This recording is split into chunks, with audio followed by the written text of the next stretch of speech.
নমস্কার, ভিল কিচেনে সবাইকে স্বাগত জানাই। আজকে আরেকটা নতুন রেসিপি নিয়ে আপনার সামনে চলে এসেছি।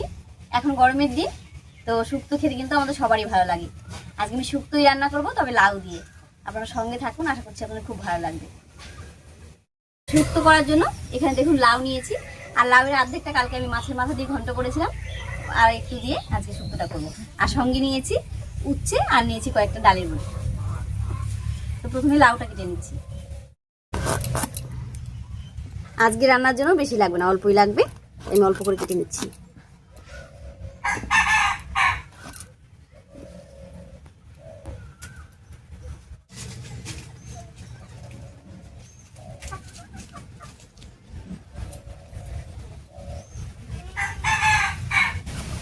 আজকে শুক্তো করার জন্য লাউটা এরকম আমি বড় বড় করে কেটে নিলাম। এমনিতে আমি পেঁপে, আলু, বেগুন আর উচ্ছে দিয়ে কিন্তু শুক্তো করি, তবে এরকম লাউ দিয়ে শুক্তো যে এত টেস্টি হয়, আমিও প্রথমবার খেয়েছি, আমার খুব ভালো লেগেছে, তাই ভাবলাম যে আপনাদের সঙ্গে শেয়ার করি। লাউটা কেটে নিয়েছি, একবার ধুয়ে তুলে নিচ্ছি। তবে রান্নার জন্য লাউটা আমি এরকম করে কেটেছি, আপনারা কিন্তু নিজেদের পছন্দ মতো করে কেটে নিতে পারেন। এবারে কেটে নেব কয়েকটা উচ্ছে।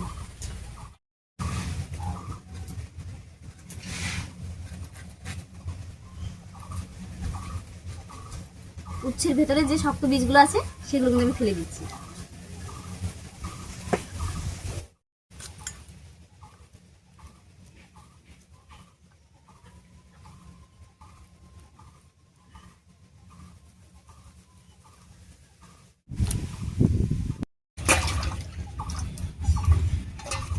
উচ্ছেটাও কেটে ধুয়ে একেবারে পরিষ্কার করে নিলাম। এবারে উনুন জ্বালিয়ে ঝটপট করে রান্নাটা করে নেব।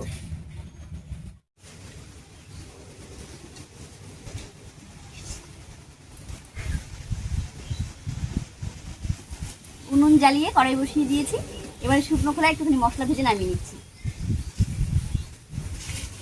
মশলার মধ্যে নিয়েছি 1 চামচ পাঁচফোড়ন, আর নিয়েছি হাফ চামচের একটু কম মৌরি। পাঁচফোড়নে মৌরি আছে, তবু আমি আলাদা করে একটু দিয়েছি, কারণ লাউয়ের যে কোনো রান্নায় কিন্তু মৌরিটা খুব ভালো যায়। এবারে ভেজে নামিয়ে নিচ্ছি।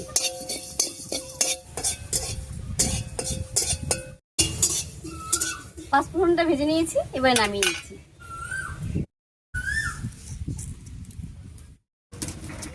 এবারে কড়াইয়ে সর্ষের তেল দিয়ে ডালের বড়ি কটা ভেজে নিচ্ছি।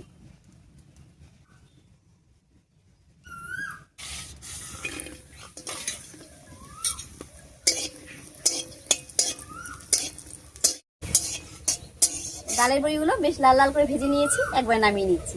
আর এই তেলের মধ্যে উচ্ছেটা ভেজে নেব।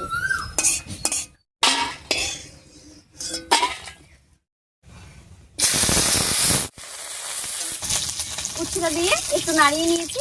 এবারে স্বাদ মতো লবণ আর হলুদ দেবো। দিয়ে দিচ্ছি লবণ, আর দিয়ে দিচ্ছি সামান্য একটুখানি হলুদ।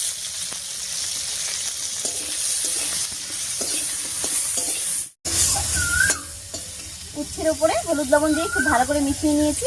উচ্ছেটা একটু ভাজা ভাজা হতে থাক, আর এই সাথে আমি পাঁচফোড়নটা গুঁড়ো করে নিচ্ছি।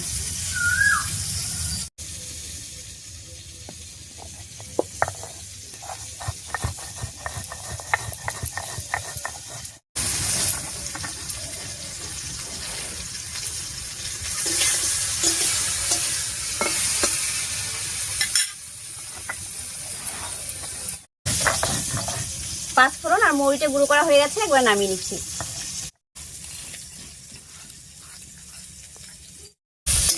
গুঁড়ো করা মশলাটা নামিয়ে নিয়েছি। এদিকে উচ্ছেটা খুব সুন্দর ভাজা হয়ে গেছে, এবার নামিয়ে নিচ্ছি।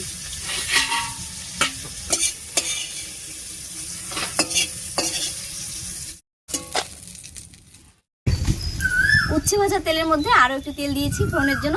এবারে ফোড়ন দেব। ফোড়নের জন্য প্রথমেই দিয়ে দিচ্ছি একটুখানি রাঁধুনি, দিয়ে দিচ্ছি একটা শুকনো লঙ্কা, আর দেব হাফ চামচ মতো কালো সর্ষে। ফোড়নটা ভাজা হয়ে গেছে, এবারে কেটে রাখা লাউটা দিয়ে দিচ্ছি।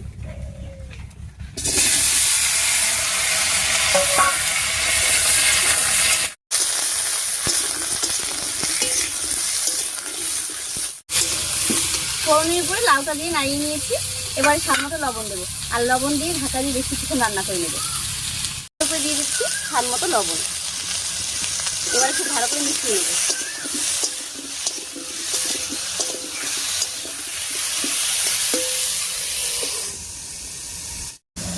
লাউয়ের উপরে লবণ দিয়ে দিয়েছি, জল উঠে যাবে।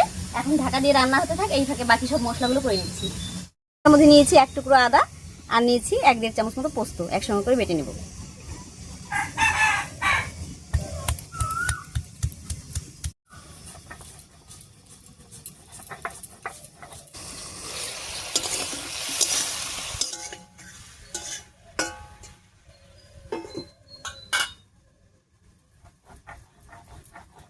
মশলাটা বাটা হয়ে গেছে, একবারে নামিয়ে নিচ্ছি।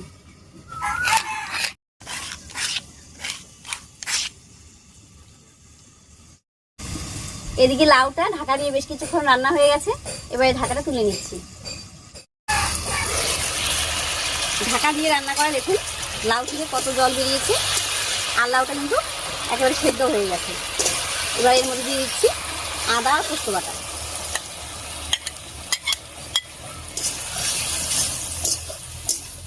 লাউয়ের সঙ্গে মশলাটাকে খুব ভালো করে কষিয়ে নেব। আদা আর পোস্ত বাটা দিয়ে একটু কষিয়ে নিয়েছি, এবার একটু ঝোলের জন্য জল দেব।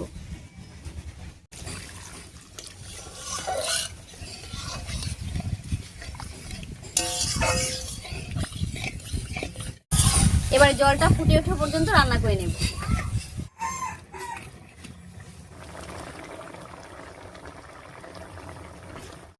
রান্নায় বেশ কিছুক্ষণ বলক উঠে গেছে, এবারে ভেজে রাখা ডালের বড়ি আর উচ্ছেটা দিয়ে দিচ্ছি।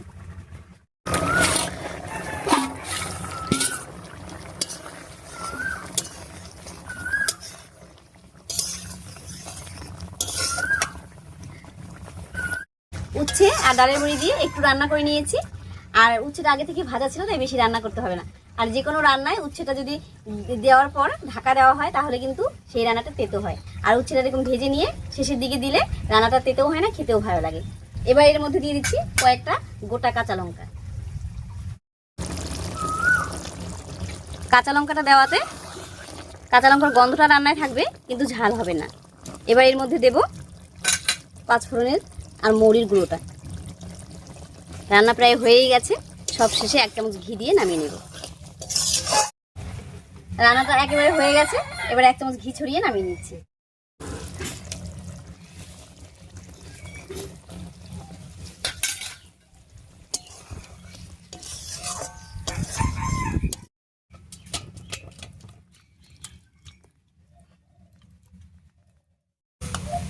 রান্নাটা দেখুন দেখতে কত সুন্দর হয়েছে, আর গরম ভাতে প্রথম পাতে এরকম একটা শুক্তো থাকলে কিন্তু খাওয়ার জন্য আর কিছুই লাগে না। যাই হোক, আপনারা তো অনেকভাবে শুক্তো খেয়েছেন, একবার আমার মতন এরকম লাউ দিয়ে শুক্তো করে খাবেন, দেখবেন ভালো লাগবে। আপনার কাছে আমার রেসিপিটা কেমন লাগলো অবশ্যই কমেন্টে জানাবেন। যদি ভালো লাগে একটু লাইক করে দেবেন এবং চ্যানেলটিকে সাবস্ক্রাইব করে এইভাবেই আমাদের পাশে থাকবেন। আজ এই পর্যন্তই, আবার দেখা হচ্ছে নতুন কোনো রেসিপি নিয়ে।